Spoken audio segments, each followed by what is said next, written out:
ধন্যবাদ আপনার প্রশ্নের জন্য। আমরা যে ক্লাস বর্জন করেছি, এতে করে আমাদের শিক্ষা খাতে একটা নেতিবাচক প্রভাব তো পড়ছে, এটা অস্বীকার করার কোনো সুযোগ নাই। কিন্তু আমরা কেন ক্লাসটা বর্জন করেছি এই বিষয়টা জাতিকে জানতে হবে। আমরা ক্লাস বর্জন করার জন্য আমরা থাকার কথা শ্রেণীকক্ষে, আমরা কিন্তু শহীদ মিনারে আজকে এত শিক্ষক সমবেত হওয়ার কথা না। আমাদের সামনে বার্ষিক পরীক্ষা, বাচ্চাদের সামনে টেস্ট পরীক্ষা, আমরা থাকার কথা শ্রেণীকক্ষে। কিন্তু আমরা এখানে কেন আসছি? আমরা বিরাট একটা বৈষম্যের শিকার। আপনারা সবাই জাতি ইতিমধ্যে বিষয়টা জেনেছে। এখন আমরা এই বৈষম্য থেকে পরিত্রাণ পেতে চাই। আমাদের বর্তমান যে শিক্ষা উপদেষ্টা, উনি একজন শিক্ষক ছিলেন। আমরা চেয়েছিলাম ওনার মাধ্যমে আমাদের এটা একটা সুস্থ সমাধান হবে। আমাদের এটা রাতারাতি পরিবর্তন হবে না আমরা জানি, কিন্তু আমাদের এই সমস্যাটা প্রথম অবস্থা আমরা যে 20% বাড়ি বাড়া চেয়েছিলাম, এটা উচ্চ পর্যায়ে একটা বৈঠকে একটা সিদ্ধান্ত গত 2 মাস আগে হয়েছে, আমাদেরকে এটা দেওয়া হবে, এটা যৌক্তিক। কিন্তু দেখা গেছে উনি আমাদেরকে 5% দিয়ে আমাদের সাথে এটা একটা তামাশা করেছেন। আমরা ইতিমধ্যে কিছুক্ষণ আগে আমি একটা স্ট্যাটাস দেখেছি ফেসবুকে, যে অর্থ মন্ত্রণালয় বলতেছে, অর্থ মন্ত্রণালয়ের কাছে শিক্ষা মন্ত্রণালয় থেকে যদি যতটুকু পরিমাণ চাওয়া হয় অর্থ মন্ত্রণালয় সেটুকু বিবেচনা করতে বাধ্য। তাতে বোঝা যায় অর্থ মন্ত্রণালয়ে পর্যাপ্ত দেওয়ার মতো আগ্রহ আছে, কিন্তু আমাদের শিক্ষা সচিব সাহেব এই বিষয়টাকে উনি আগ্রহের সাথে দেখছেন না। আমরা এখনো বিনীতভাবে সবিনয় অনুরোধ করছি, যেহেতু উনি পারছেন না, আমরা মাননীয় প্রধান উপদেষ্টা বরাবর আকুল আবেদন করছি। উনি বর্তমানে দেশের অভিভাবক, উনি অনেকগুলো যুগান্তকারী পদক্ষেপ নিয়েছেন। ওনার নেতৃত্বে আমাদের দেশে অনেক সংস্কার হয়েছে। আমরা আর একটা সংস্কার চাই, আমাদের শিক্ষাক্ষেত্রে বেসরকারি এমপিওভুক্ত শিক্ষকদের যে বৈষম্যের শিকার, আমরা এই বৈষম্যের শিকার থেকে একত্রে সম্ভব না, ধীরে ধীরে আমরা এখান থেকে পরিত্রাণ পেতে চাই। আমাদেরকে, আপনি ইতিপূর্বে আমার একজন সহকর্মীকে প্রশ্ন করেছেন যে আমাদেরকে 20% না দিয়ে যদি 15% দেওয়া হতো আমরা মানতাম কিনা। আমি আপনাকে বিষয়টা ক্লিয়ার করছি। আমাদের সম্মানিত নেতা আজিজি স্যার অলরেডি বলেছেন যে আপনারা আপাতত আমাদেরকে যদি এই মুহূর্তে 10% দেন, কিন্তু আপনারা 10% আগামী বাজেটে আমাদেরকে দিবেন। তবে প্রজ্ঞাপনে আপনারা এই বিষয়টা স্পষ্ট করতে হবে যে এখন আপনাদেরকে আমরা 10% দিচ্ছি, আগামী বাজেট থেকে আমরা 10% দেব।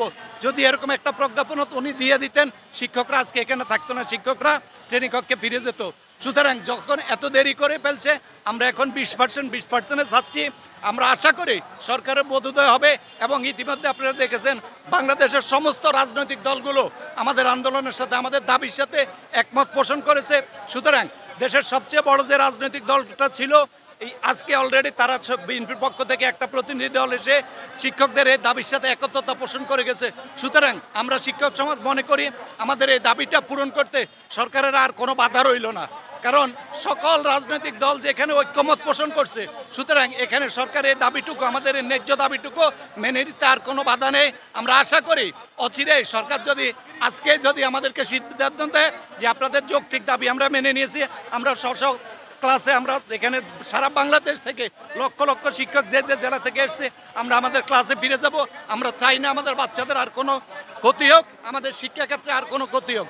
যদি তা না হয়, তাহলে আজকে আপনারা এখানে শুধু শিক্ষক সমাজ দেখছেন, আগামী দিনে ছাত্র, শিক্ষক, অভিভাবক সবাই মিলে আমরা যৌথ আন্দোলনের মাধ্যমে আমাদের এই দাবি আদায় করে ছাড়বো ইনশাল্লাহ। ধন্যবাদ সবাইকে।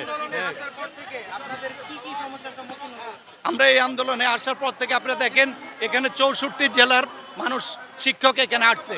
অনেক দূর দূরান্ত থেকে শিক্ষকরা এখানে নিজের পকেটের পয়সা খরচ করে এখানে আন্দোলনে আসছে। এখানে আমরা এই শহীদ মিনারে আমরা অবস্থান নিয়েছি। প্রথম আমাদের অবস্থান ছিল আমাদের প্রেস ক্লাবে, কিন্তু জনদুর্ভোগের কথা বিবেচনা করে, আমরা যেহেতু সমাজ, আমরা জাতির বিবেক, আমরা ওই বিষয়টা বিবেচনা করে জনদুর্ভোগ লাঘবের জন্য আমরা চলে এসেছি শহীদ মিনারে।